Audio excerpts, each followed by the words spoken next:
Bienvenue à Versailles, Monsieur le Président de la République. Les professionnels libéraux sont sensibles au vif intérêt que vous leur témoignez par votre présence, intérêt que partagent Monsieur le Président du Sénat et Monsieur le Secrétaire d'État en charge notamment des petites et moyennes entreprises, des services et des professions libérales. Les professions libérales, ou plus exactement, Mesdames, Messieurs, les professionnels libéraux ont parfois le sentiment de ne susciter qu'une considération très relative, mais sans doute allez-vous nous démentir et peut-être, Monsieur le Président de la République, pourriez-vous nous faire part de la perception que vous avez des professions libérales et des professionnels libéraux? Donc, les professionnels libéraux ont parfois le sentiment qu'on ne s'occupe pas assez d'eux. Mais connaissez-vous beaucoup de Français qui ont le sentiment qu'on s'occupe assez d'eux? Y a-t-il une seule catégorie qui me dise « Ah, merci, vous vous occupez suffisamment de nous ». Alors, il est vrai qu'il y a un problème spécifique pour les professions libérales parce que, d'abord, c'est un monde extrêmement multiple et divers.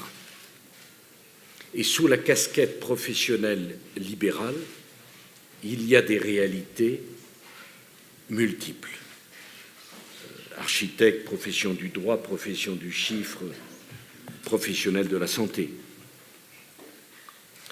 Donc derrière le vocable unique, il y a des réalités multiples. Deuxièmement, les professionnels libéraux sont pour l'essentiel des petites structures. Donc elles ont peu de marge de manœuvre. Et quand la crise arrive, elles sont beaucoup plus exposées, beaucoup plus fragiles que les autres. Parce qu'il n'y a pas de visibilité sur les clients, parce que les problèmes de trésorerie sont considérables et que certaines banques ont tendance à vouloir prêter de l'argent, surtout à ceux qui n'en ont pas besoin. Je dis certaines, bien sûr. Troisièmement, parce que tous les professionnels libéraux, quels que soient par ailleurs les efforts que je veux saluer de l'Union nationale,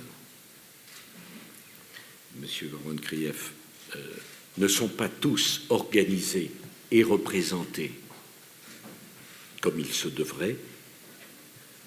Certaines des professions ont une organisation ordinale, d'autres n'en ont pas.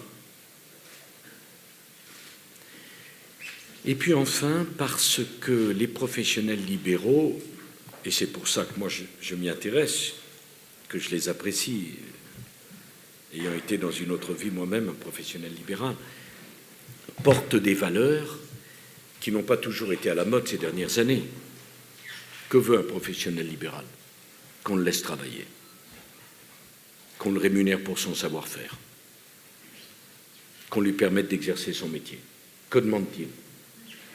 Qu'on le laisse tranquille, avec les charges administratives, avec les multiples contrôles et obligations de toutes sortes, et qu'il puisse, dans une compétition loyale, faire valoir sa sensibilité et son talent. Qu'est-ce que c'est un professionnel libéral? C'est quelqu'un qui demande moins qu'un autre et travaille plus qu'un autre, qui n'a pas de filet de sécurité, qui a tout construit en général tout seul, qui est très attaché à son cabinet et à ses collaborateurs, qui ne casse rien lorsqu'il n'est pas content, qui meurt en silence lorsqu'il ne s'en sort pas, et qui ne comprend pas qu'on ne reconnaisse pas l'impact qu'il a dans l'économie. Je ne lis pas un papier, c'est ce que je pense profondément. C'est à la fois votre force et votre faiblesse. Donc le but de notre rencontre, comme je l'avais dit au président de l'UNPL, c'est de voir comment, d'abord, quelles sont les erreurs qu'on a faites avec vous, qu'est-ce qu'on n'a pas bien calibré, quelles sont dans les mesures que nous avons prises celles qui vous ont été le plus utiles, et qu'est-ce qu'il faut qu'on mette en place pour que vous soyez au rendez-vous de la reprise économique et de la création d'emplois. Parce qu'il y a un potentiel immense que vous pouvez vous-même développer. Voilà ce que je suis venu vous dire ce à quoi je veux participer avec vous et ce que je veux qu'on construise ensemble, étant entendu que le travail, la liberté, la prise de risque, l'exercice d'une responsabilité, ce sont des valeurs que je partage avec vous. Vous comprenez bien que nous, on a besoin de vous.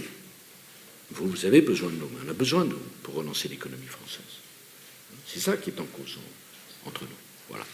Essayez de donner une unité à votre monde, parce que je sais bien qu'à l'intérieur du même monde, il peut y avoir des concurrences terribles. Par exemple, la profession du chiffre et la profession du droit. Il y a de quoi écrire un Dalloz là-dessus. Bon. Et pourtant, moi, je pense qu'on a besoin des uns et des autres, qu'il ne faut pas se voir en concurrent. Par exemple, les avocats et les notaires. Il y aurait beaucoup à dire là-dessus. Mais je crois que ça appartient au passé. Et plus ça va, plus les professionnels libéraux doivent avoir une expression collective, ce qui ne veut pas dire nier des spécificités à l'intérieur de cette démarche collective. Il est venu le temps de s'organiser plus et de porter ensemble des aspirations auxquelles le gouvernement sera très attentif. Donc, parlez-moi franchement, dites-moi ce qui va et ce qui ne va pas dans ce qu'on a mis en œuvre.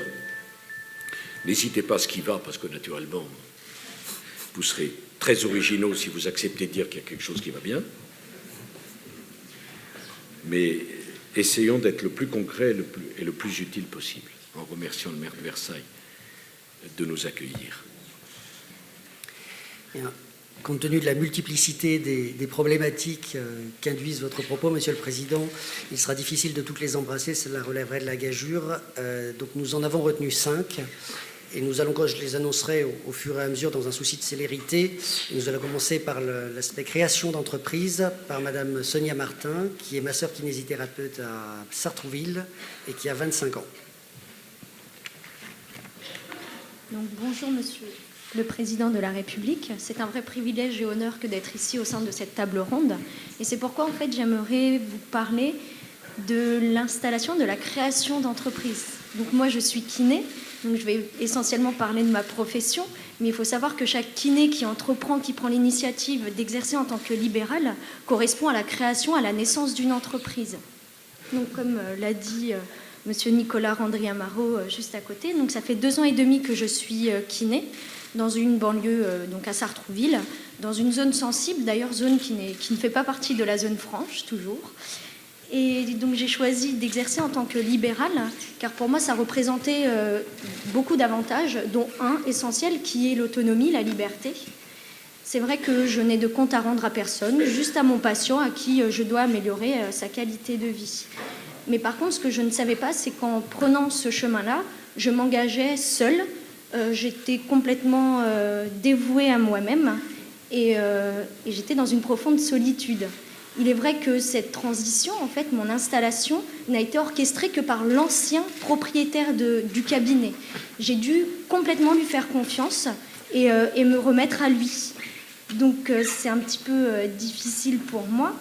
Il est vrai également que ma formation, les institutions ne m'ont pas vraiment préparée à cette profession libérale. On est davantage conditionné au monde hospitalier. Mais lorsque j'ai eu l'opportunité de m'installer, je n'ai eu aucun interlocuteur pour m'informer sur les démarches administratives à entreprendre. Donc c'est pour ça, lorsqu'on m'a demandé d'intervenir au sein de cette table ronde, j'ai été surprise, mais d'autant plus lorsqu'on m'a demandé de m'exprimer sur l'aide à l'installation. Car personnellement, je n'ai eu l'aide de personne, si ce n'est de mes proches et de ma sœur qui est comptable, et d'ailleurs, ça aide quand même pas mal.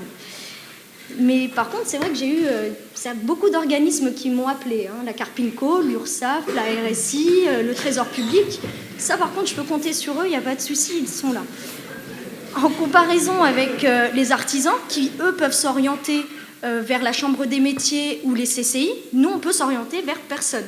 On n'a aucun interlocuteur pour nous informer sur les formes juridiques que doit prendre notre cabinet, la forme juridique que doit prendre le professionnel. Est-ce qu'on doit prendre le statut d'auto-entrepreneur? Je ne sais pas. Est-ce que sur les formalités administratives, les caisses auxquelles il est obligatoire ou plutôt conseillé de cotiser? En clair, notre profession manque cruellement d'un déficit d'image et de reconnaissance. On n'a que les inconvénients des entreprises et on n'a pas du tout les avantages. Et on est tout bon, en fait, à cotiser. Pour conclure, je voudrais juste dire que j'ai eu de la chance d'avoir affaire à une personne qui n'était pas trop malhonnête. Et donc, ça s'est plutôt bien passé pour moi. Plutôt. Ça s'est pas très bien... Vous parlez de votre sœur? Non. Entre autres. Donc, ça a été...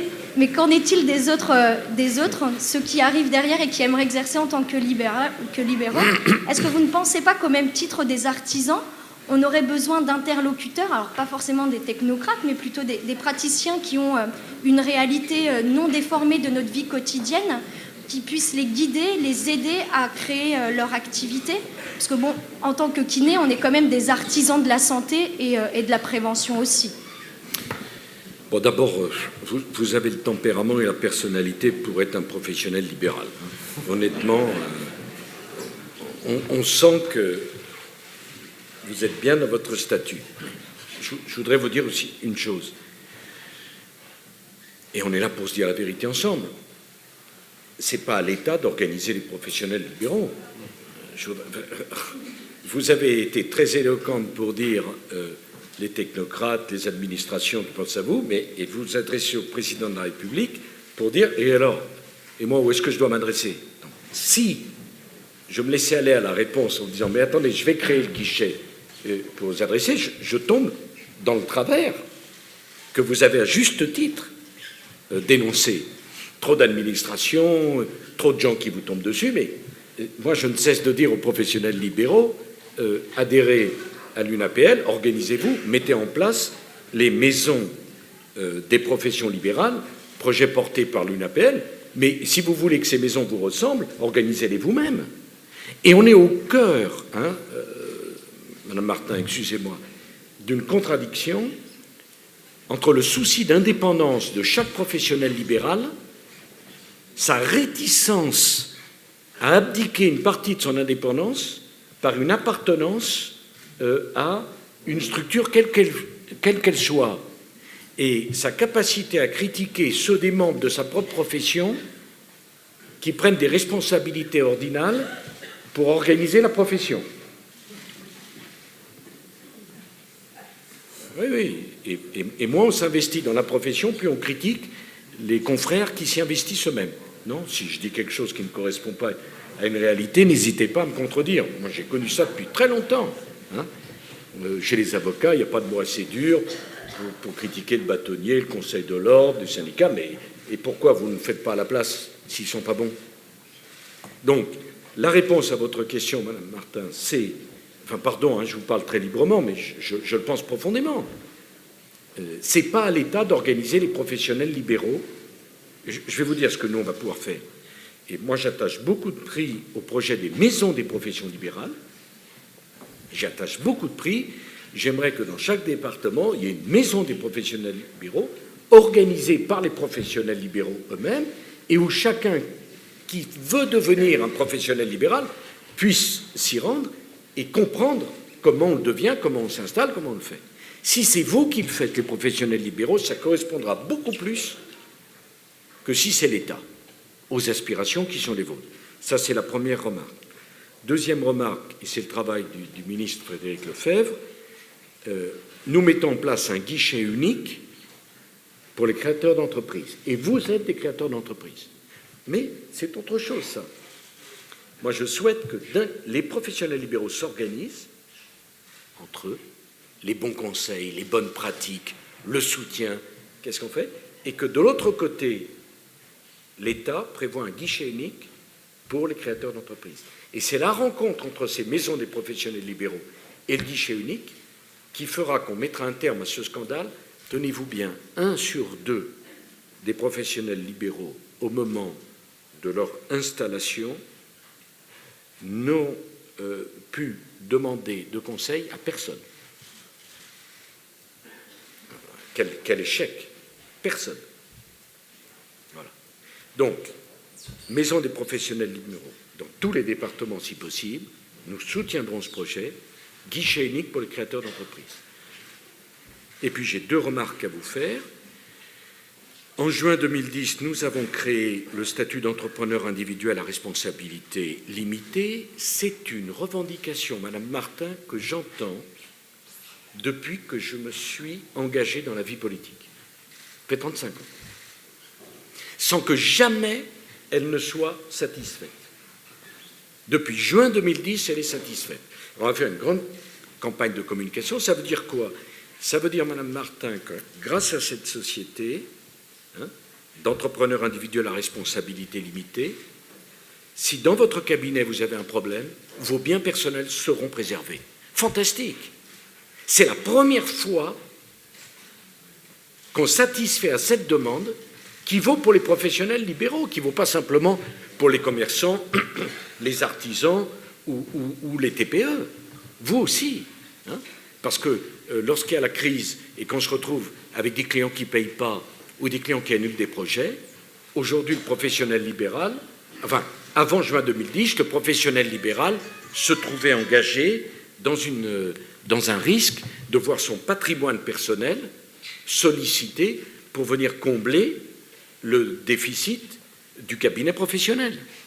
Eh bien, avec ce nouveau statut que nous avons créé, vous êtes protégé dans votre patrimoine.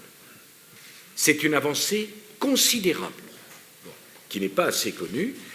Et puis la deuxième remarque que je voudrais présenter, c'est que pour vous, je vous annonce une bonne nouvelle, parce que visiblement on ne vous l'a pas donnée, c'est que avec la réforme de la taxe professionnelle,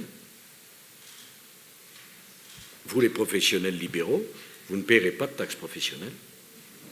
C'est 530 millions économisés, de prélèvements économisés sur vous.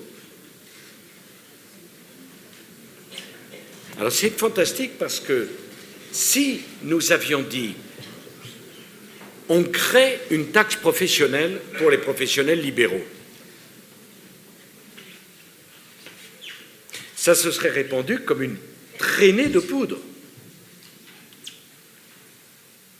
Une traînée de poudre. J'étais tout à l'heure, c'était très sympathique, dans un cabinet d'architectes qui m'ont reçu. J'aurais dit, au fait, et la suppression de la taxe professionnelle, comment ça se passe? On me dit, oh, gentiment, il me dit, oh, ça c'est le problème du comptable. Okay. Si ça avait été une augmentation, ça n'aurait pas été le problème du comptable, ça aurait été le problème du président de la République, je vous le garantis. Bon.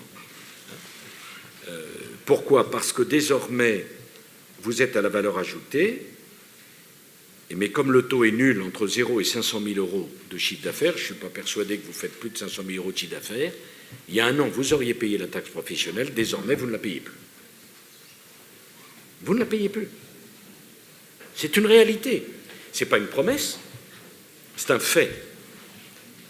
Mais comme toutes les nouvelles qui sont plutôt heureuses, elles ont un léger mal à passer. Voilà. Donc, dorénavant, vous pouvez faire une société à responsabilité limitée qui protège votre patrimoine personnel et votre cabinet de kinésie, vous ne paierez pas de taxe professionnelle. C'est pas rien pour une personne seule, j'imagine que vous êtes seul, qui commence son activité, que de voir un prélèvement qui existait, qui n'existe plus.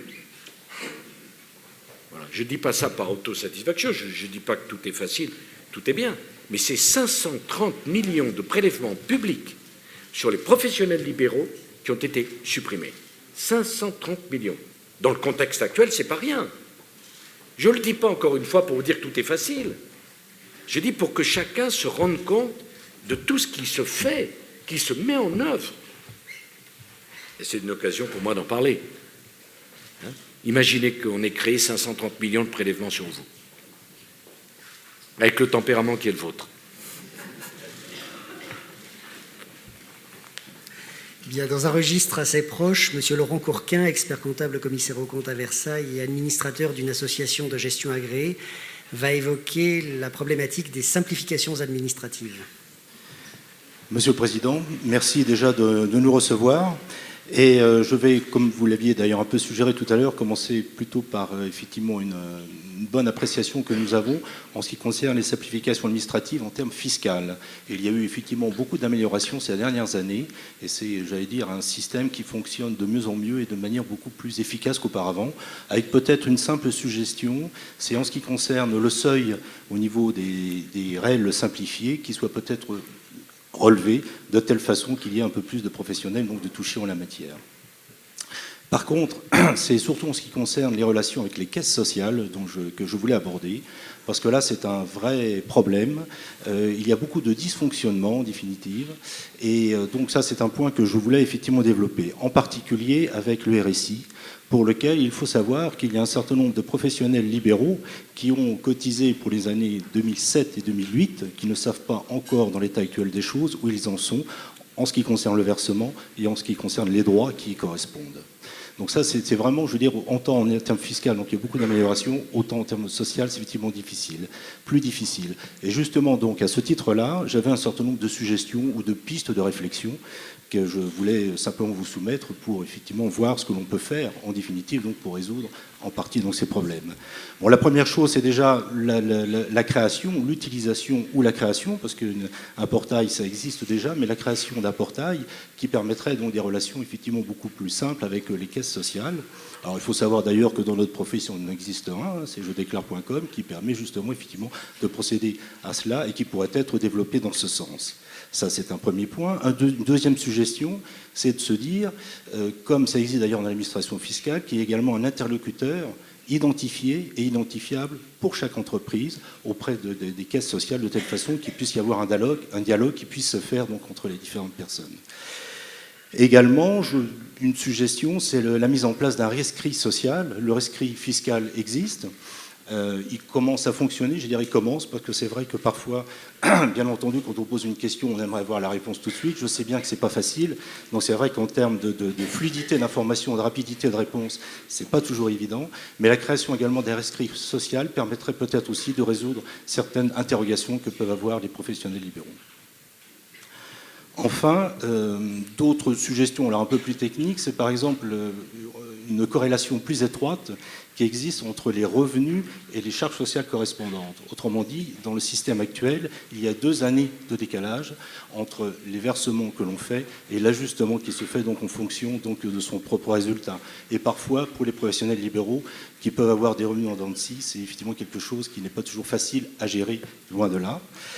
Et puis également, une possibilité, mais une suggestion, c'est qu'il est possible aussi que les experts comptables, que ce soit pour eux-mêmes, mais également pour les professionnels libéraux qui s'adressent à eux, de pouvoir procéder de manière plus active à l'établissement des déclarations, voire au calcul des cotisations, de telle façon que ça permettrait d'alléger justement certains problèmes d'organisation qu'il peut y avoir. On parle entre autres de RSI, parce que je l'ai déjà évoqué, mais peut-être au niveau d'autres caisses sociales. Donc d'avoir cette activité et interactivité. Voilà, donc c'est les suggestions. Vous avez juste un dernier point qui n'est pas lié à cela, mais simplement j'en profite évidemment que j'ai la parole, juste pour vous dire que nous sommes, dans notre profession, comme beaucoup d'autres professions, nous sommes des activités dans lesquelles nous recrutons et formons beaucoup de jeunes, et que c'est pas facile du tout, effectivement, d'en recruter ou de les attirer, sans doute pour diverses raisons, et que nous sommes ouverts à toute possibilité de coopération dans ce domaine. Voilà, je vous remercie. Merci, Monsieur Courquin. Bon, vous mettez le doigt sur une maladie française, notre capacité à empiler des règlements, des contrôles. Alors quand on est seul ou qu'on est quelques-uns, on doit chercher des clients, traiter les clients, satisfaire les clients. Quand en plus il y a l'administration qui s'y met, on n'a pas un service complet pour gérer tout ceci. Alors, moi, ce que je proposerais bien volontiers, c'est qu'avec l'UNAPL, profession par profession, vous nous fassiez des propositions d'allègement de tout ce qui vous paraît superfétatoire. Je prends un exemple. Quand vous avez à inscrire une personne âgée dans une maison de retraite, je mets au défi qui que ce soit de comprendre et d'être capable de remplir le dossier d'inscription à cette maison. Alors, comment ça se passe? Et comme on ne sait pas le faire, on va voir son médecin et on lui demande de le remplir. Mais ce n'est pas le rôle du médecin. Et ça prend du temps médical, ce sont des complications immenses, immenses. Bon. Donc, vous les professionnels, vous êtes les mieux placés pour identifier ce qui vous paraît superfétatoire, le regrouper et proposer au gouvernement les allègements que vous souhaiteriez voir retenus. Xavier Bertrand le fait pour les professions de santé. Il a commencé avec les professionnels, les syndicats. Je demande à M. Gordon Grief de voir avec l'ensemble des professions. Il n'y a pas besoin de prendre des mois. Considérons qu'on va travailler un trimestre là-dessus, vous nous faites des propositions. Vous avez votre ministre qui est là, et il sera lui-même votre interface avec l'ensemble des autres membres du gouvernement. C'est une première remarque. Deuxièmement, c'est vrai qu'on a un problème dans le cadre de vos rapports avec les régimes sociaux des indépendants, le RSI. De ce point de vue, il me semble que vous devez avoir une plus grande lisibilité sur le montant de la régularisation des cotisations sociales. C'est pas possible. On va donc essayer de mettre en place un simulateur d'ici à la fin de l'année 2011 qui permette à chaque professionnel libéral de savoir à quoi il doit s'attendre. C'est pas possible quand même. Ne serait-ce que pour prévoir ses dépenses. Alors, ça n'enlève pas, M. Courquin, ce que j'ai dit sur les allègements. Je viens sur la partie de votre intervention sur le RSI, le régime social des indépendants. Donc, Frédéric Lefebvre va voir ça. Je voudrais que vous ayez, avant la fin de l'année, un simulateur. Et qu'on dise, professionnel par professionnel, à quoi vous devez vous attendre. Deuxièmement, il faut sans doute qu'on imagine à avancer le calendrier des charges de cotisation sociale pour que ce montant soit connu plus tôt, au printemps par exemple, plutôt qu'à l'automne de l'année suivante. Et ce qui irait de pair, je propose qu'on lisse le paiement pour éviter les problèmes de trésorerie qui sont très importants, ces problèmes de trésorerie, pour les petites structures. Parce que, vous voyez, il y a un décalage dans le temps. Donc, tout arrive au dernier moment, et l'administration qui vous fait votre calcul au dernier moment, dit, je suis désolé, mais alors pour payer, il faut que ça soit rapide. Donc, pour calculer, il faut que ça soit long, mais pour payer, il faut que ça soit rapide. C'est bien ça, M. Courquin. Voilà. Mais non, mais vous avez mis 1 an et demi pour le calculer. Ah oui, mais vous devez payer dans les 2 mois. Bon, ça, c'est pas possible. Et troisième chose, je voudrais vous proposer que nous travaillions ensemble sur la mise en place de ce qu'on pourrait intituler un coffre-fort numérique. C'est-à-dire que les cabinets, les entreprises libérales déposeraient leur déclaration une fois pour toutes sur un site sécurisé qu'on appellerait coffre-fort numérique, et ce sont les administrations qui viendraient chercher dans ce coffre-fort numérique les informations dont elles ont besoin. Bon, c'est un changement complet que je propose. Donc, je voudrais qu'on le simule et qu'on travaille avec vous. Mais il me semble que c'est aux administrations de gérer la complexité de la loi et non pas aux professionnels de la subir. 70 déclarations aujourd'hui. Frédéric me dit qu'il y a 70 déclarations aujourd'hui. Donc, bon, l'idée, je voudrais qu'on travaille ensemble sur ça. C'est que chaque professionnel libéral, Mme Martin, déposerait sur un site sécurisé tous les documents de son entreprise libérale. D'accord ? Avec un code coffre-fort numérique. Et quand une administration a besoin de renseignements, on lui donnerait le code sécurisé du cabinet libéral quel qu'il soit, et c'est elle qui irait chercher les documents, une fois pour toutes. Donc vous auriez déposé une fois pour toutes. Et après, l'administration, vous imaginez la révolution que ça représente. Voilà ce que je propose. Ça ne prend pas beaucoup d'argent, c'est une inversion complète, et j'aimerais que, avec l'UNAPL, vous puissiez travailler là-dessus. Je ne vois pas pourquoi on ne le ferait pas. vous avez bien compris le système, je ne suis pas obscur.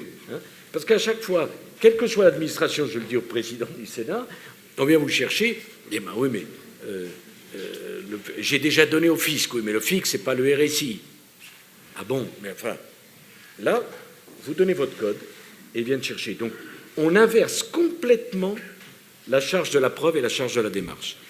Et je pense qu'entre ça et le travail de toilettage que je vous propose sur un trimestre, on peut changer complètement le rapport des professionnels libéraux avec l'administration. C'est pas une grande mesure que je propose, mais c'est une révolution complète dans les rapports entre les uns et les autres.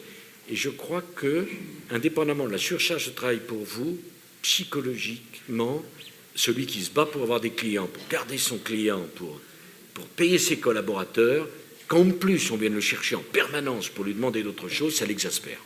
Enfin, je sais pas, mais enfin, je pense que ça l'exaspère. Voilà.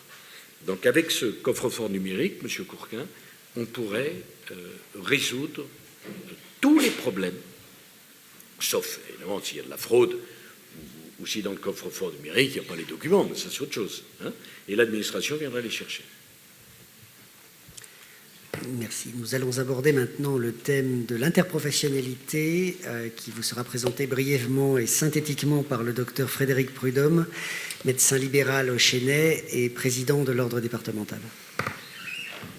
Oui, Monsieur le Président, je suis très heureux de pouvoir échanger avec vous sur l'interprofessionnalité et le regroupement des libéraux, sachant que je fais partie depuis plus de 20 ans d'un cabinet de groupe de 27 professionnels de santé, comprenant de nombreux spécialistes, notamment 4 spécialistes en médecine générale, mais aussi des paramédicaux, infirmières, kinés, orthoptistes.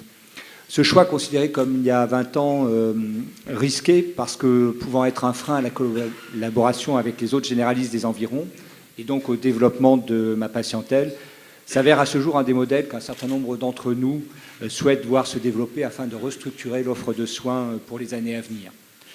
Mais un certain nombre de paramètres doivent être pris en compte si nous souhaitons que la médecine de proximité reste une médecine libérale. Les maisons médicales pluridisciplinaires, dont vous avez parlé tout à l'heure, ne doivent pas être l'exclusivité de la médecine générale, car beaucoup d'autres spécialités sont des acteurs de proximité et de premier recours. Les aides au regroupement ne doivent pas déséquilibrer l'offre de soins, notamment vers les centres de santé. Le regroupement de professionnels a un coût pour ces mêmes professionnels. Si on compare les charges d'une structure avec celles d'un cabinet sans secrétaire et avec juste une plateforme téléphonique, ce coût supplémentaire peut impacter le chiffre d'affaires d'un médecin qui ne travaille que 35 heures, notamment de confrères ayant par ailleurs des charges familiales. Il y en a de plus en plus. Il faut donc trouver des solutions pour rendre possible cet exercice de groupe et y attirer nos jeunes confrères. Je vous rappelle que moins de 10% des jeunes s'installent en médecine libérale actuellement. Cela devient urgent et il faut également penser aux structures existantes qui ont des difficultés à recruter, notamment en raison de ces charges élevées. Pourtant, cet exercice de groupe est la base de l'amélioration de la prise en charge de nos patients. Dans notre cabinet, nous travaillons déjà tous en réseau sur des dossiers communs. Nous échangeons régulièrement entre nous sur des cas cliniques. Nous sommes prêts à travailler sur la délégation de tâches, mais avant de chercher à déléguer de l'exercice médical, nous avons donné, nous, la possibilité de déléguer du temps administratif, Monsieur le Président. Et ainsi, on gagnera beaucoup de temps médical. Pour nous, le meilleur moyen d'inciter au regroupement est une aide au temps de secrétariat et de coordination. Ça permettrait de créer des emplois de proximité, ferait gagner du temps médical dans une période de démographie difficile, améliorerait la prise en charge des patients et permettrait d'organiser avec les autres professionnels les futures délégations de tâches. L'avenir de la médecine libérale de proximité passe par ces entreprises libérales aux mains des professionnels de santé qui pourront prendre à charge à moindre coût une grande partie de la pathologie et éviter un recours parfois inutile aux hôpitaux. Elle permettrait de conserver ce lien privilégié qu'a la médecine de ville avec la population. Voilà, Monsieur le Président. Oui, c'est un sujet extrêmement important sur lequel j'aurai l'occasion de revenir dans les semaines qui viennent. Mais d'abord, vous avez dit un chiffre très préoccupant, 10% des jeunes médecins s'installent en médecine libérale. C'est bien ça. Il n'y a jamais eu autant de médecins en France. Il faut qu'on soit précis, hein, monsieur docteur Prudhomme. Il n'y a jamais eu autant de médecins en France, un peu plus de 200 000. Jamais. Donc le problème n'est pas un problème de démographie. C'est un problème de répartition géographique et de répartition des spécialités. Étant entendu que pour moi, le généraliste, c'est aussi une spécialité. Hein. Bon. C'est-à-dire qu'il y a beaucoup de médecins dans certaines spécialités et pas assez dans d'autres. Il n'y a pas assez d'anesthésistes, il n'y a pas assez d'obstétriciens. Hein. Il n'y a pas assez de praticiens qui vont dans des disciplines qui ont des contraintes fortes. En revanche, il y a beaucoup de dermatologues. Je ne critique pas. Hein, dans ma situation, on se fâche avec personne. Hein, donc, vive les dermatologues. Bon, donc vraiment, c'est pas une critique. C'est pas une critique du tout. Mais c'est une constatation. Par ailleurs, je ne sais pas, monsieur le maire, à Versailles, mais il y a des villes où il y a tant de démographie médicale dans certains quartiers que les médecins n'arrivent plus à vivre. Dire ça, c'est insulter personne.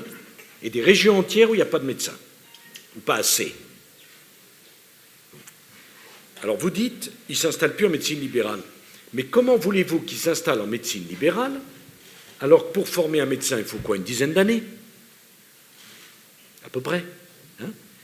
Et sur une dizaine d'années, docteur Prudhomme, combien de temps passe-t-il à l'hôpital et combien de temps passe-t-il dans un cabinet libéral? Je vais vous le dire. Il passe 9 ans ou 9 ans et demi à l'hôpital et 6 mois dans un cabinet libéral. Comment voulez-vous qu'un jeune qui a fait sur 10 ans d'études, pas simplement théoriques, 9 ans ou 9 ans et demi à l'hôpital, ait envie ensuite, est-ce que vous comprenez ce que je veux dire, d'aller dans un cabinet libéral ou de fonder son cabinet libéral? C'est pas possible. Vous voyez, pour lui, ce jeune, il voit la médecine au travers de son cursus de formation, c'est-à-dire l'hôpital. S'il a été formé à l'hôpital, s'il admire son patron à l'hôpital, le professeur, si le modèle médical, c'est celui de l'hôpital, il va vouloir continuer sa vie à l'hôpital.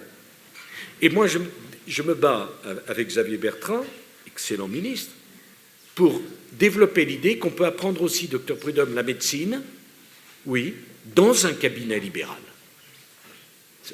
Que je n'oppose pas à l'hôpital, hein, mais le diagnostic, l'humanité, l'écoute du patient, la variété des cas, le refus de l'hyperspécialité qui est la maladie de notre société, où maintenant on n'a plus de généraliste sur rien, il faut aller voir le spécialiste qui lui-même, sorti de sa spécialité, ne connaît absolument rien autour. Et c'est à vous de faire la cohérence et la synthèse. Donc, nous allons faire évoluer les études médicales de manière à ce qu'il y ait davantage de maîtres de stage, médecins libéraux, généralistes, hein, pourquoi pas, en cabinet, pour prendre des jeunes étudiants. Et à ce moment-là, vous allez beaucoup doper l'installation en libéral. Deuxième remarque, c'est fascinant comme ça change vite. Il y a 20 ou 25 ans, le rêve d'un jeune médecin, c'était de s'installer dans son cabinet, de créer sa clientèle, d'avoir son cabinet et d'être libre. Enfin, je veux dire, libre de travailler plus que les autres. Eh bien, aujourd'hui, sous la pression de différents phénomènes, d'abord la féminisation de votre profession. Et oui, il y a beaucoup de femmes médecins.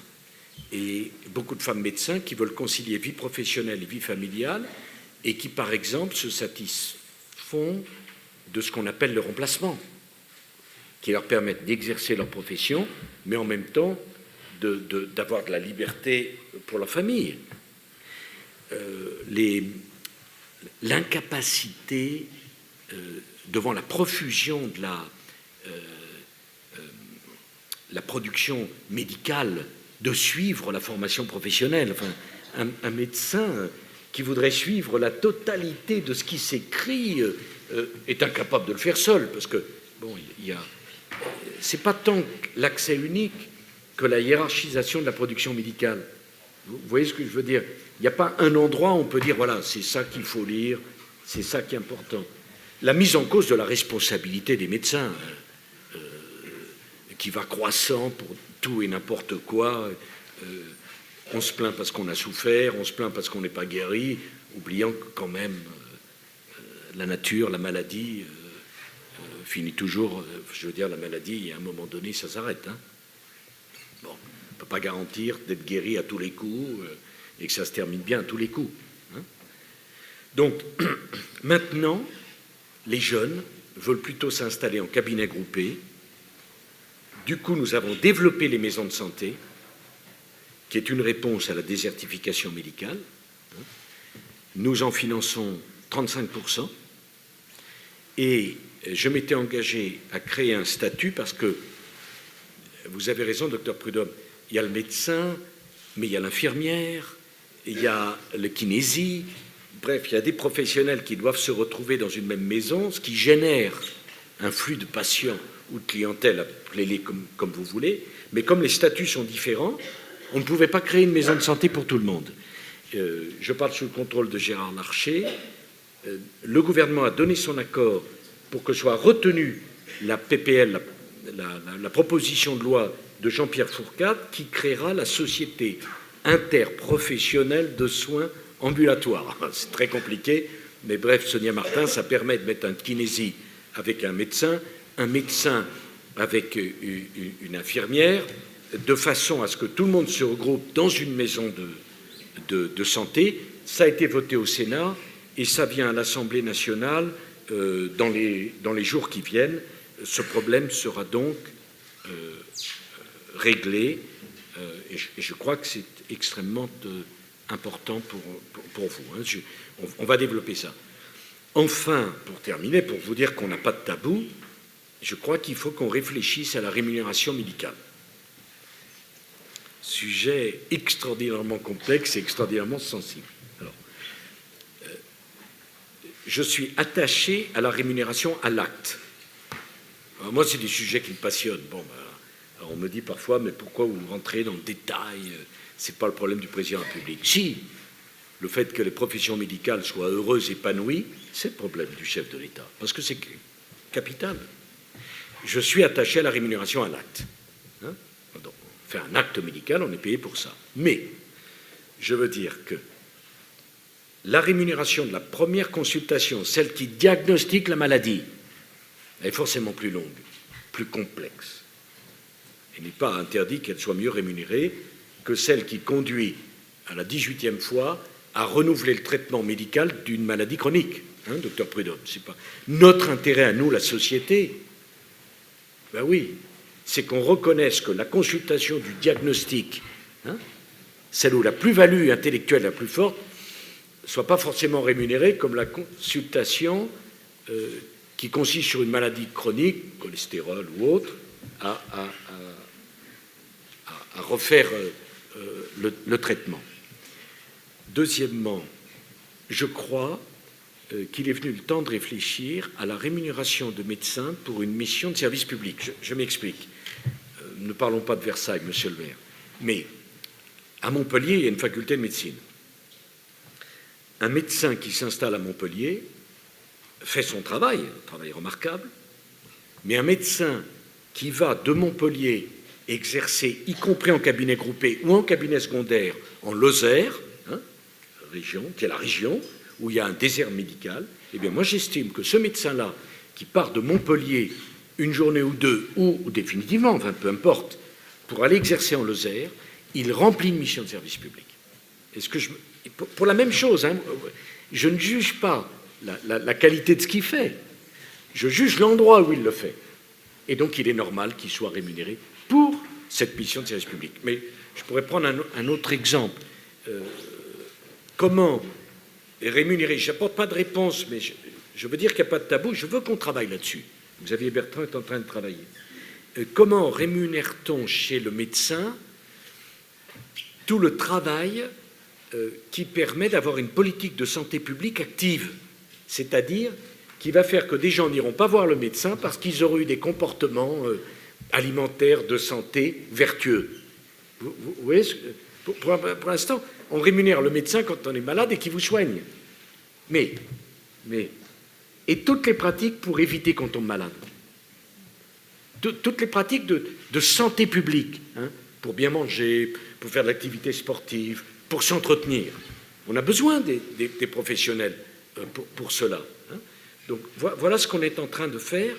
J'ai conscience que nous sommes à un tournant de la médecine, de la même façon que nous avons 450 bourses où l'État s'est engagé à payer les études des étudiants en médecine, à condition que ceux-ci s'engagent pendant 10 ans à exercer dans un endroit où il n'y a pas de médecin.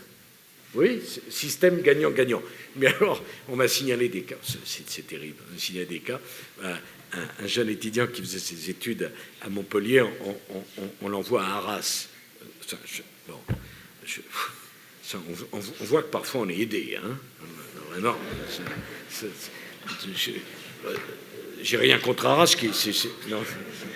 c'est fantastique. Mais de la même manière que si on fait ses études à Lille, on n'a pas forcément envie d'aller en Lozère. Donc, ce que je dis, c'est que dans chaque région, il y a des sous-régions ou des sous-territoires à sous-démographie médicale. C'est pas besoin, pour le punir, de prendre un étudiant du Nord pour l'envoyer au Sud ou un étudiant de l'Est pour l'envoyer à l'Ouest. Voilà. Donc, vous voyez, docteur, on est vraiment en train de réfléchir et on le décidera. J'ai moi-même reçu vos organisations syndicales. J'espère qu'on pourra être d'accord pour la nouvelle convention. Je crois que vous négociez une nouvelle convention en juin, c'est bien ça, je ne me trompe pas, hein. Et je veux vraiment que les décisions soient prises. J'ai bien le sentiment qu'on est à un tournant. Il faut qu'on imagine le statut des professionnels de la santé du XXIe siècle. Hein. On a changé de siècle et il faut qu'on sorte des sentiers battus et qu'on fasse preuve d'un peu d'audace et d'un peu d'imagination. Alors, ce que je dis pour les cabinets groupés, ça vaut aussi avocats et experts comptables. Moi, je voudrais vous dire, même si ça ne plaît pas à tout le monde, que je crois à l'interdépendance de nos professions libérales. Je pense qu'on a besoin les uns les autres et que plus ça ira, plus vos clients auront besoin eux aussi d'une forme de guichet unique. Hein? Vous tous, en tant que citoyens, vous me dites « Ah, guichet unique, on a assez ». Mettez-vous à la place de vos clients. Et, parfois, il peut avoir aussi besoin d'avoir un endroit où il y a l'avocat et l'expert comptable, le médecin et l'infirmière, l'architecte et peu importe, c'est pas à moi à péder ça. Mais pourquoi vos clients n'auraient-ils pas les mêmes aspirations que vous-même dans vos rapports avec l'administration, hein? Donc, vraiment, je pense, je le dis à M. Courquin comme au Dr Prudhomme, je crois à la nécessité de réfléchir à des structures juridiques qui permettront de vous regrouper. Alors que jusqu'à présent, c'est exactement l'inverse qui était fait. L'inverse, des fossés infranchissables entre chaque professionnel, comme si vous faisiez des métiers différents. Mais vos clients sont les mêmes, je veux dire les mêmes, comprenez-moi. Il peut y avoir un problème d'architecture, un problème d'avocat, un problème... Bon. Donc je crois beaucoup à l'exercice groupé et au décloisonnement de nos professions, ce qui ne veut pas dire qu'ils ne doivent pas avoir leurs ordres et leurs règles. Autre volet important, l'emploi et la formation qui vont être développés par M. Christophe Chaplin, architecte à Versailles, avec la même célérité que son prédécesseur. C'est moi qui suis lent, excusez-moi. Merci. Bonjour Monsieur le Président et merci de nous donner la parole. Je m'appuyais sur des notes pour éviter les éventuelles conséquences de l'émotion, mais ça n'empêche pas nos convictions profondes. Je souhaite aborder les questions de la formation, de l'emploi et de la transmission. Tout d'abord, vous relatez une expérience personnelle récente. Fin 2008, la crise arrive, elle est très brutale. Pour nous, tout s'arrête et nous sommes contraints de nous séparer dans l'urgence de la moitié de nos effectifs, environ 14 personnes.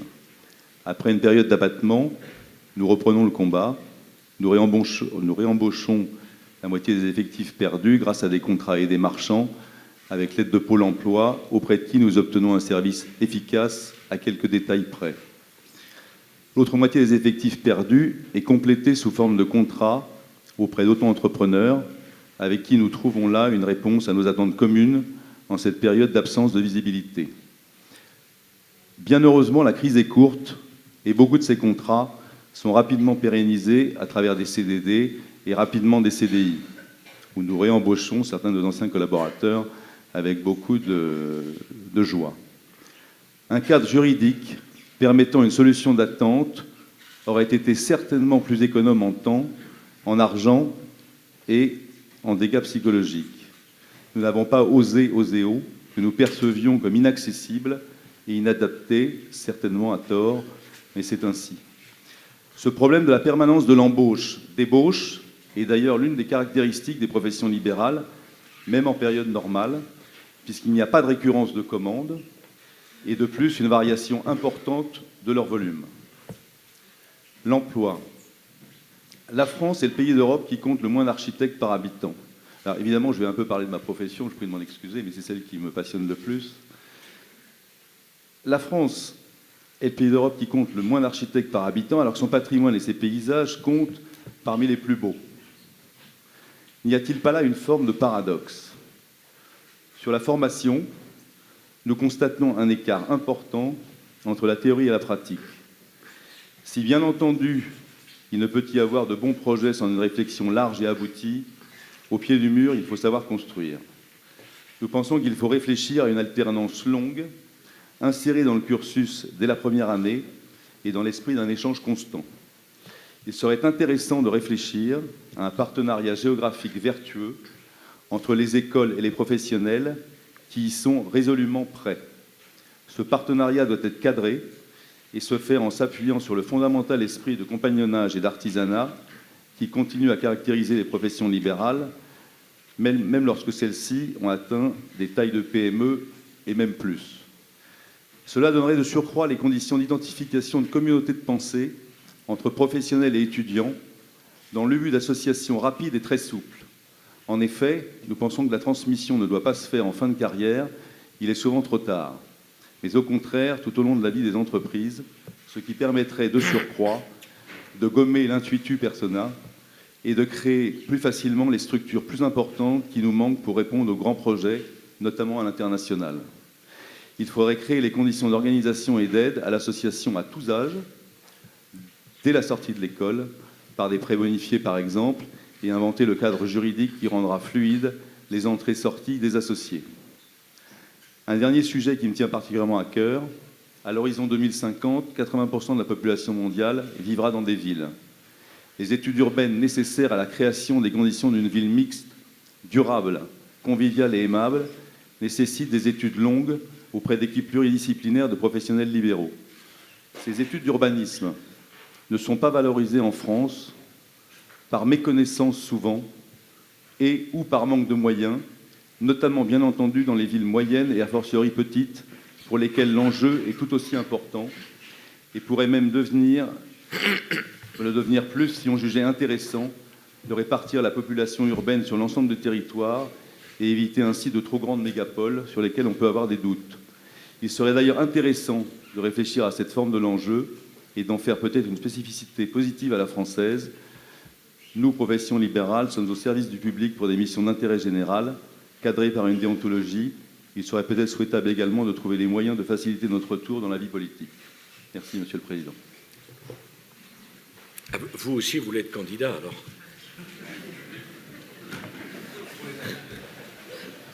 Il n'y en a pas assez.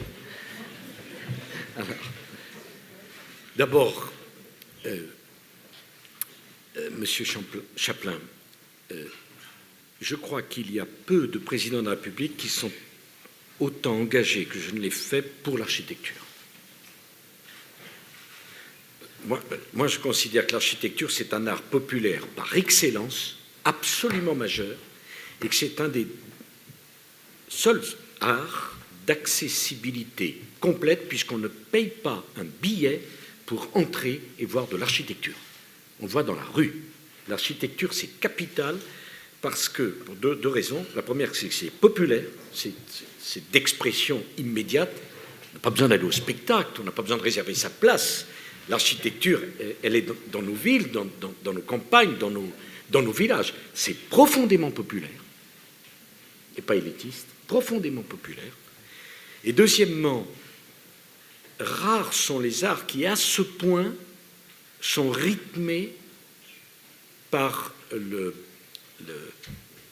l'état d'esprit d'une époque. Je veux dire, comprenez-moi, je veux dire qu'une époque de créativité s'exprime et de renaissance, au sens subjectif du terme, se voit dans l'architecture. Il n'est pas d'exemple de période de prospérité où l'architecture n'a pas été à l'avant-garde de cette explosion de vitalité. À l'inverse, la tentation des crises, c'est d'arrêter tous les projets d'architecture. Quand il y a eu la crise, M. Chaplin, non seulement je n'ai pas renoncé au projet de Grand Paris, mais je l'ai développé, je l'ai accéléré.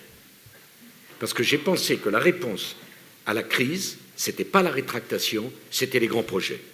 La semaine dernière, j'ai confirmé le canal Seine-Nord, 4,5 milliards d'investissement, 108 km d'un canal de 54 mètres de large, de 6 mètres de profondeur.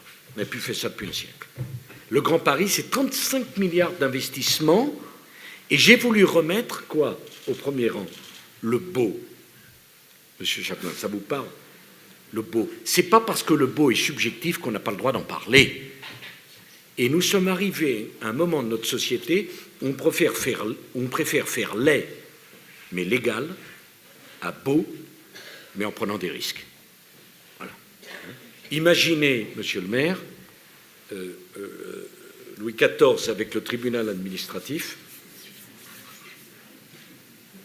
les associations de défense, c'est pas sûr qu'on ait Versailles. Hein. C'est pas certain. Hein. Bon. Imaginez à l'exposition universelle qu'on ait donné la puissance qu'on a donnée à toutes les associations de défense. Hein. Il n'y a pas la Tour Eiffel. Hein. Oui. Et vous pouvez prendre tous les grands monuments français.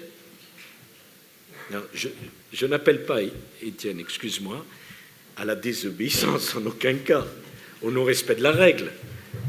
Mais prenez tous les grands bâtiments et à un moment donné, il y a une prise de risque, il y a une volonté de vivre, il y a une volonté d'investir, il y a une volonté de voir grand et pas simplement de voir petit. Donc pour moi, l'architecture, c'est absolument capital. Et dans ce Grand Paris, le canal Seine-Nord en fait partie, où j'ai d'un geste, d'une décision, rattaché Le Havre à Paris, où j'ai expliqué au maire de Paris que Le Havre, c'était le port de Paris, parce qu'il y avait une nef. Non. Et que Paris, écoutez, depuis M. Delouvrier, il n'y a pas eu, excusez-moi, de grands chantiers dans la région parisienne à la dimension de la région parisienne.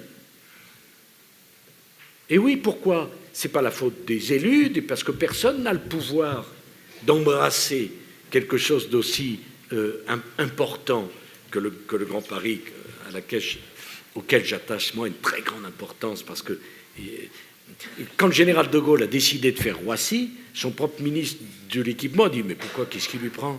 Il n'a pas besoin. On a le Bourget. »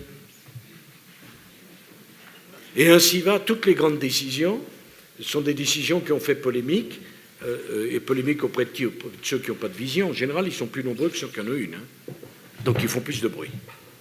Donc, l'architecture, c'est majeur pour la France.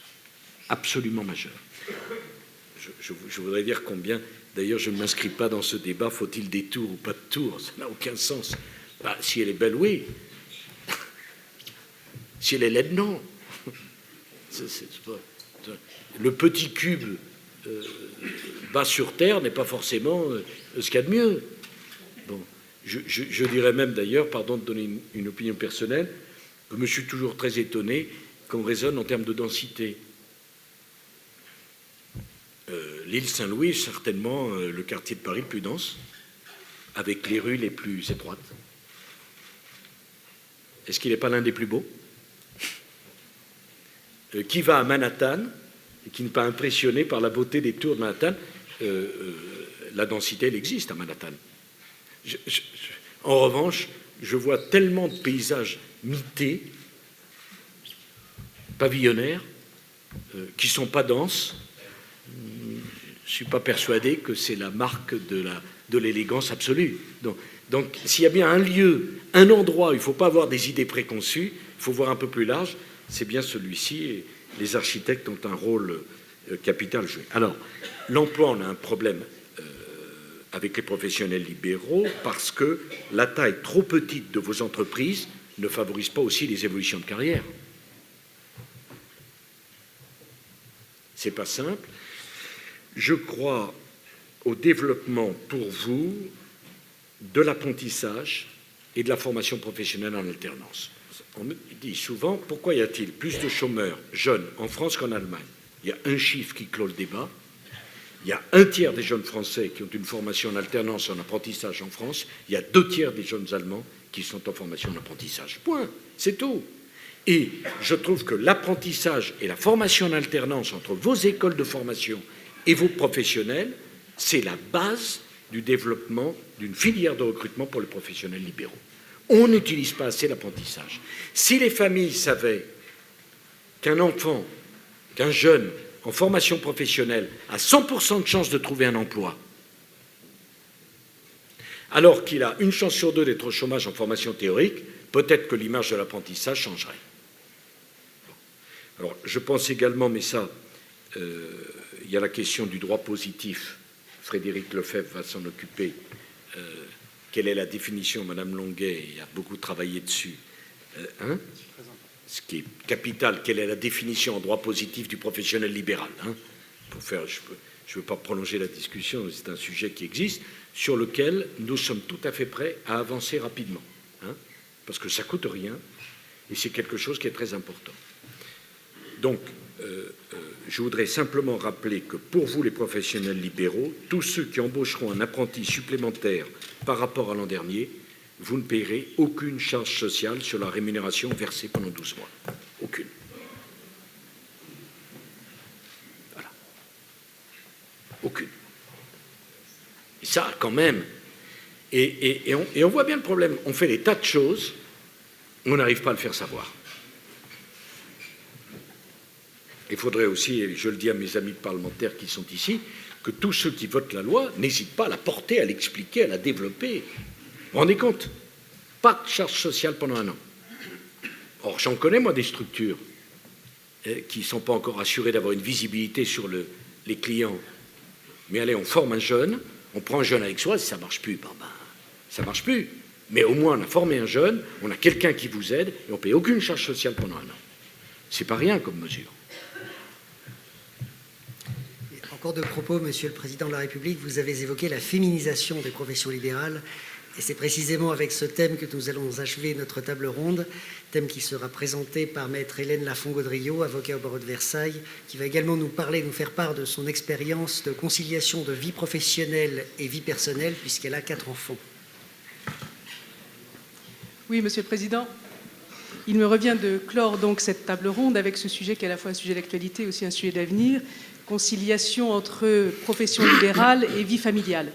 Vous parliez effectivement tout à l'heure de la féminisation de nos professions libérales. Il faut savoir que c'est une réalité certaine, même une parité qui existe certainement plus dans nos professions qu'elle n'existe autour de cette table aujourd'hui, puisque au sein de la profession d'avocat, plus de 50% des avocats sont des femmes aujourd'hui. Et c'est également un sujet d'avenir, puisqu'il faut savoir que dans nos écoles d'avocats, dans nos écoles de formation, 7 avocats sur 10 sont aujourd'hui des femmes. Profession libérale, nos modes d'exercice, on l'a vu un petit peu à travers les différentes interventions, sont assez variés, que ça aille de l'exercice isolé, en collaboration non salariée ou en association. Cependant, un constat identique peut être fait pour toutes les professions libérales, je le crois. Pour constituer une clientèle, pour créer un cabinet, devenir pleinement indépendant, il faut environ une dizaine d'années. Et c'est précisément pendant ces 10 premières années qu'en général, on fonde en même temps une famille.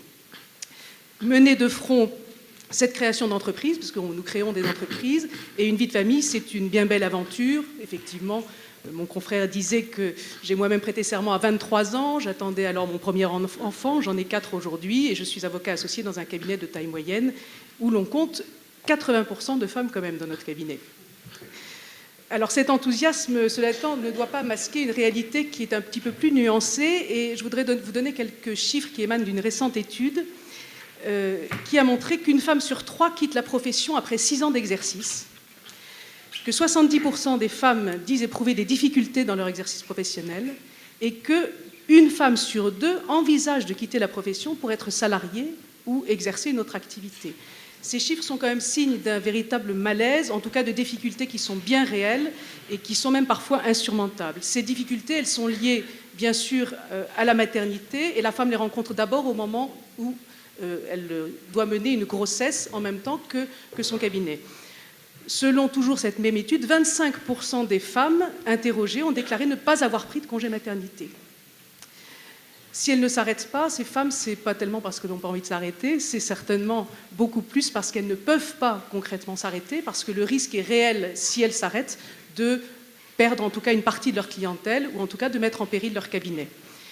Alors une avancée a été réalisée il y a peu de temps, puisque le congé de maternité des femmes avocates, je ne sais pas s'il en est de même des autres professions libérales, mais vient d'être porté de 12 à 16 semaines, pour se conformer d'ailleurs à une directive européenne qui impose l'égalité de traitement entre les hommes et femmes exerçant une activité indépendante. C'est une très bonne réforme sur le principe, pour l'instant en tout cas, qui n'est pas tout à fait abouti, puisque le financement, je crois, de ces 4 semaines supplémentaires est encore un petit peu dans le flou.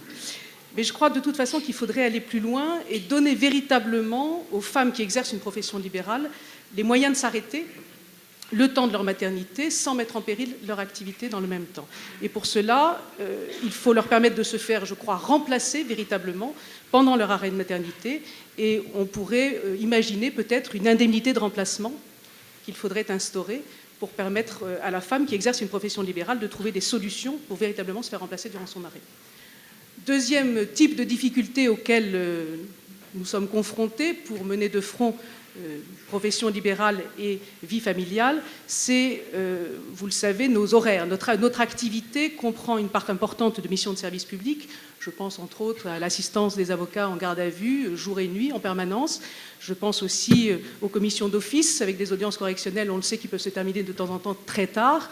Et du fait de ces horaires extensibles, l'exercice libéral apparaît la plupart du temps totalement incompatible avec des modes de garde d'enfants classiques, que ce soit nourrice agréée ou crèche. Le recours à une garde d'enfants à domicile est souvent le seul choix possible pour une femme qui exerce une profession libérale. Or, lorsqu'on fait garder nos enfants à domicile, on crée un emploi, au même titre d'ailleurs, et de même valeur que les emplois que nous créons aussi au sein de nos cabinets. Alors, au-delà des avantages fiscaux qui existent déjà, mais qui parfois peuvent paraître fragiles ou remis en question, est-ce qu'on ne pourrait pas envisager que les professions libérales puissent déduire directement de leurs revenus professionnels le coût salarial que représente cet emploi qui est créé pour leur permettre justement d'exercer leur activité professionnelle? Voilà, Monsieur le Président, et si je l'ose, chers confrères, les quelques pistes de réflexion que je soumets à votre bienveillante attention. Non, au contraire, ça me fait très plaisir qu'on rappelle que j'ai été avocat. Bon, il y aurait beaucoup de choses à dire. D'abord, en 2010, il y a eu 828 000 naissances en France. 828 000. C'est le taux de fécondité le plus important d'Europe. Ce n'est pas un hasard. La France consacre 5% de son PIB à la politique familiale. Nos partenaires européens consacrent moitié moins. Je ne m'en plains pas. Mais vous voyez, Maître Lafond-André, je dis quand même une chose. Je dois rappeler ce que fait le pays. On a une politique familiale extraordinaire, très coûteuse, mais qui est efficace. 5% du PIB. Deuxièmement, vous parlez des gardes à domicile. Les premières déductions pour les gardes à domicile, c'est 1993, j'étais à l'époque ministre du Budget, ça a été un fameux débat. Savez-vous que nous consacrons sur le budget de l'État, pour soutenir ces emplois à domicile, 6,6 milliards.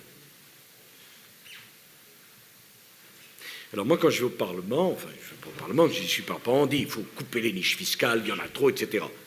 Ça, c'est une niche à 6,6 milliards. Je n'ai pas voulu qu'on le fasse, parce que ça crée des emplois et ça aide les familles. Et que de toute manière, le travail féminin, c'est une réalité qui ira de plus en plus loin, parce que, et c'est normal, les femmes veulent être indépendantes, et donc elles doivent travailler. Et donc on doit trouver un système pour les enfants. 6,6 milliards quand même. Hein. Alors évidemment, quand on est du côté de l'employeur familial, on trouve que ce n'est pas assez. Mais quand on est du côté du contribuable, j'imagine que vous trouvez qu'il y a assez d'impôts. Bon, alors vous me dites, est-ce qu'on ne peut pas faire déduire cette charge familiale par le cabinet, oui. Mais alors, la jeune femme qui travaille dans un bureau, qui n'est pas professionnelle libérale, dont l'employeur dit, écoutez, excusez-moi, les réunions importantes, elles ont lieu à 18h. Le gamin sort de classe à 16h ou 16h30. Celle-là, elle ne le déduirait pas. Vous voyez le problème d'égalité dans lequel je me trouverais. Vous voyez bien la difficulté très grande. Alors, par ailleurs, j'avais pris un engagement, celui de créer 200 000 places supplémentaires d'accueil pour les jeunes enfants en collectif d'ici 2012. Ça sera tenu. C'est très simple. En 2008, l'État dépensait pour les structures collectives, crèches, etc., halte garderie, 2 milliards par an. Cette année, on sera à près de 3 milliards. Donc je suis bien conscient du problème des femmes et de leur travail. Bon. Alors, après, vous me dites que les audiences se terminent tard. Bon. Attention, parce que, ayant été avocat, et se commence à quelle heure les audiences? Non. Les audiences ne commencent pas à 9h, elles commencent à 13h30 ou à 14h, et il n'y a pas d'audience le matin, ou elles se terminent.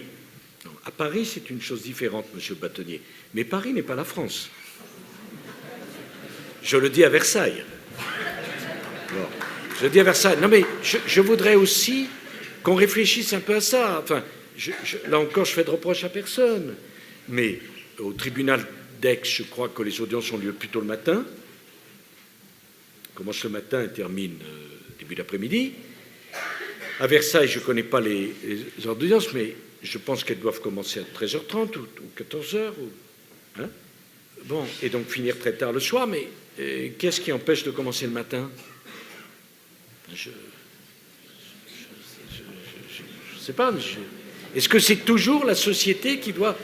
vous y êtes pour rien, mais est-ce que c'est...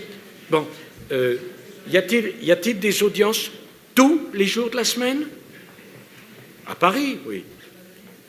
Dans les grands tribunaux, oui. Dans 80% des tribunaux français, il n'y a pas d'audience le lundi. Il n'y a pas d'audience tous les jours. À Paris, oui, il y a des audiences. La cour d'appel de Versailles, vous devez être la deuxième ou troisième de France, oui. Mais si vous voulez, il faut aussi que chacun fasse un petit effort pour s'adapter.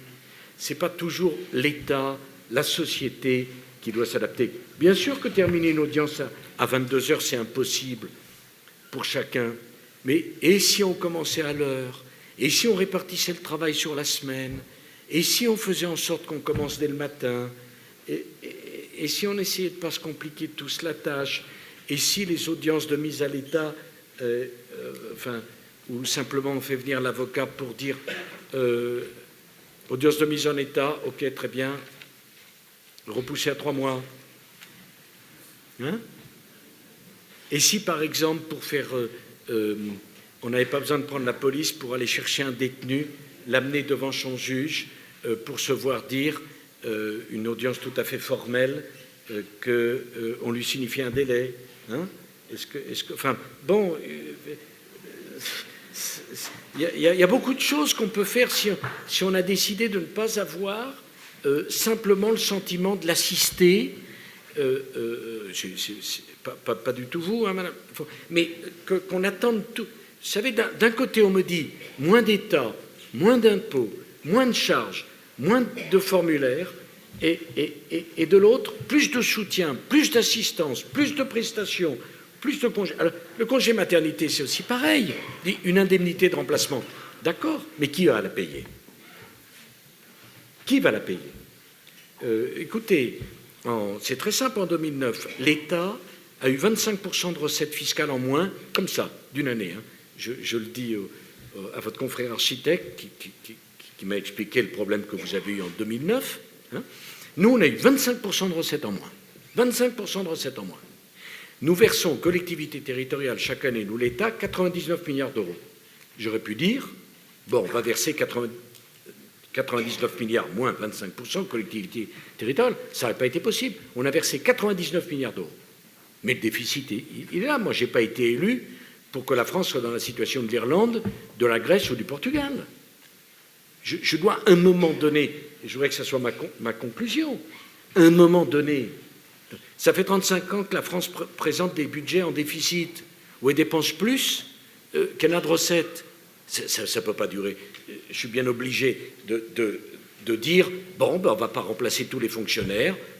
Depuis que je suis président de la République, on a supprimé 150 000 postes de fonctionnaires. Ça ne fait pas plaisir. Un certain nombre de mes amis parlementaires disent, mais tu te rends compte, on ferme une classe ici, on ferme une classe là. Oui, bien sûr. Mais il y a des déficits. Alors, la politique familiale, Madame Lafont-Gaudriot a tout à fait raison. Une femme, c'est très difficile, parce que là, sa vie professionnelle, les enfants, son mari ou son compagnon, c'est plusieurs vies dans une seule. Mais en même temps, est-ce que vous croyez qu'on peut créer de nouvelles allocations? Créer de nouvelles dépenses? Enfin, j'ai bien vu qu'on vous les propose. En tout cas, moi, je ne les proposerai pas. Il n'y a pas les moyens. Et de toute manière, à l'arrivée, c'est vous, les professionnels libéraux, c'est vous, les chefs d'entreprise, c'est vous, les citoyens, qui payerez. C'est pas possible. On ne peut pas, d'un côté, vouloir plus d'allègement et de l'autre, organiser plus de dépenses. Je crois qu'il y a un moment donné où la société bascule. Nous voulons qu'elle bascule du côté de la liberté, de la responsabilité, de la qualité de vie, mais pas du côté du nivellement, de l'égalitarisme, de l'assistanat généralisé, du toujours plus pour les autres et toujours moins pour soi-même. Ça, je crois qu'à un moment donné, il faut qu'on porte ces valeurs aussi. Vous me parlez l'aide judiciaire, la garde à vue. Bien sûr, je vois bien les problèmes. Mais qui va payer? C'est le contribuable encore. Parce que tout ça, c'est pas gratuit. C'est normal, d'ailleurs. Les professionnels qui seront... Il y a des avocats en province qui ne vivent que de l'aide judiciaire. On n'est plus du tout dans le cadre simplement libéral. Hein, ah oui, je ne me permettrai pas de dire pour le barreau de Versailles, mais je dis en province, je connais quantité d'avocats qui ne vivent que de ça. Donc on me dit, ah bon, il faut maintenant qu'il y ait l'avocat à la première heure de la garde à vue. Oui, je sais, je suis en retard, j'arrive. Mais j'ai tellement de passion et tellement d'intérêt à parler avec vous que... Bon, mais il faut que vous sachiez que derrière, il faut rémunérer cela.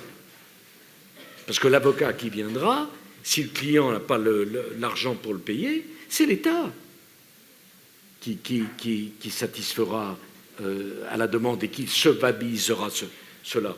Donc moi, je suis au carrefour de toutes les demandes infinies, des recettes forcément limitées. Et comment répondre à tout ça? Simplement en revenant à l'essentiel. D'abord en faisant de la pédagogie, en expliquant les choses. Les Français sont des gens raisonnables, sont intelligents, les Français. Ils comprennent tout. Ils ne se laissent pas abuser par ce qu'on dit. Non, je vous assure. Ils réfléchissent.